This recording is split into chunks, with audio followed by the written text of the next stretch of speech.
పల్నాడు జిల్లా నర్సరావుపేటలో రౌడీ షీటర్లకు పోలీసులు కౌన్సిలింగ్ నిర్వహించారు.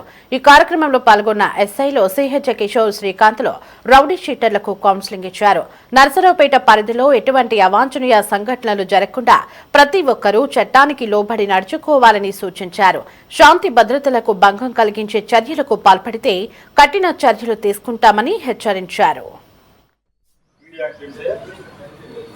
ముందుగా మీరు నేరాలు ఏ విధంగా చేస్తూ వెళ్తూ ఉంటే నేర చరిత్ర కలిగి ఉన్నారు, వీళ్ళు కంటిన్యూగా నేరాలు జరుపుతున్నారని చెప్పి సమాజంలో వీళ్ళుంటే ఇంకా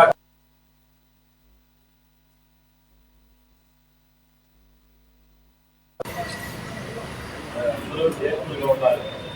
ఎక్కడ ఎటువంటి నేరాల్లో కానీ అలాంటి వాటితో ప్రొవోక్ చేసే కార్యక్రమాల్లో కానీ ఇండైరెక్ట్ గా డైరెక్ట్ గానీ ఎక్కడ పాల్గొన్నారు. ఒకవేళ అలా కానీ జరిగితే పీడీ యాక్ట్ నమోదు చేయబడుతుంది. అంటే తెలుసుగా పీడీ యాక్ట్ అంటే ముందుగా మీరు నేరాలు ఏ విధంగా చేస్తూ వెళ్తూ ఉంటే నేర చరిత్ర కలిగి ఉన్నారు, వీళ్ళు కంటిన్యూగా నేరాలు జరుపుతున్నారని చెప్పి సమాజంలో వీళ్ళుంటే ఇంకా అందరూ కేర్ఫుల్గా ఉండాలి.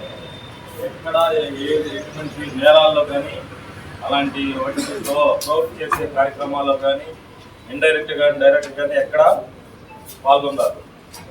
ఒకవేళ అలా కానీ జరిగితే పీడీ యాక్ట్ నమోదు చేయబడుతుంది. అంటే తెలుసుగా పీడీ యాక్ట్ అంటే ముందుగా మీరు నేరాలు ఏ విధంగా చేస్తూ వెళ్తూ ఉంటే నేర చరిత్ర కలిగి ఉన్నారు, వీళ్ళు కంటిన్యూగా నేరాలు జరుపుతున్నారు.